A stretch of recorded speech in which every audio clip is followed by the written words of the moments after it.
नमो बुद्धाय, जय भीम। साथी, हमारे बहुजन समाज में जितने भी बाबा साहेब में आस्था रखने वाले हैं, उन सब के लिए एक अच्छा संदेश देना चाहते हैं। साथियों, 14 अप्रैल को बाबा साहेब का जन्म जयंती आ गया।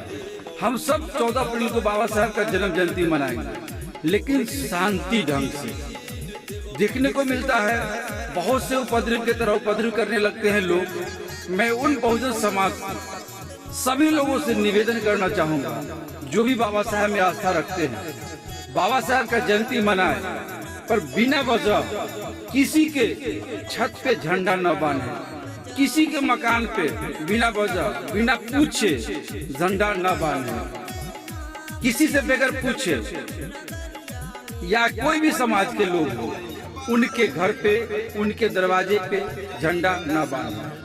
और तो और हम आप जो झंडा रास्ते में बांधते हैं, गाड़ी के रेलिंग पे बांधते हैं, रोड के रेलिंग पे बांधते हैं, आम के पेड़ में गाछी में बांध देते हैं, अब एक झंडा पे कम से कम 20 रुपए खर्च पड़ता है।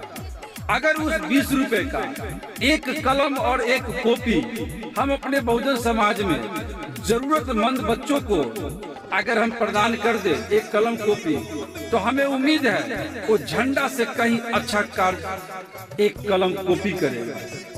क्योंकि झंडा तो उड़ करके रोड पे गिर जाता है, उस पे छाप छपा होता है, चाहे किसी भी धर्म का देवता हो, महापुरुष हो, उस पे फोटो छपा रहता है, वो कहीं कचरा में गिरा होता है, उस पे गाड़ी का चक्का चलते रहता है, अच्छा नहीं लगता है। जहाँ तक मेरा सोच है, ये मेरा आप लोग तक संदेश है जो हम पहुँचाना चाह रहे हैं अपने वीडियो के माध्यम से, कि जितना पैसा हम झंडा पे खर्च करेंगे बाहर टांगने के लिए, उतने पैसे का अपने समाज में जरूरतमंद बच्चों के लिए कलम और कॉपी बांटे।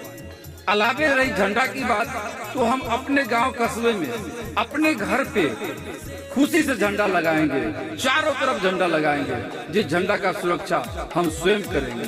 तो मेरे बहुजन भाई, मेरे साथी, जो भी बाबा साहेब में आस्था रखने वाले हैं, आप सभी से निवेदन है, किसी तरह का उपद्रव जयंती में न करेंगे, किसी को दिल को ठेस न पहुंचे ऐसा कोई कार्य नहीं करेंगे।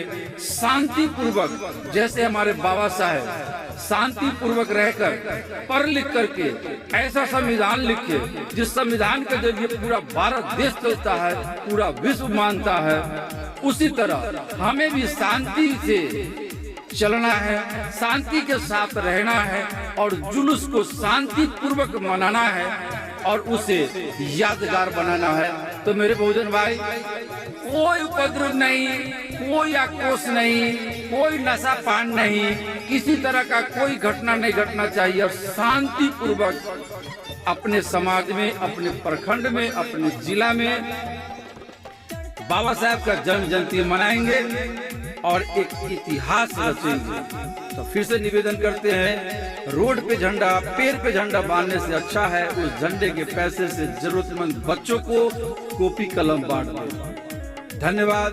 नमो बुद्धाय, जय भीम, जय भारत, जय संविधान।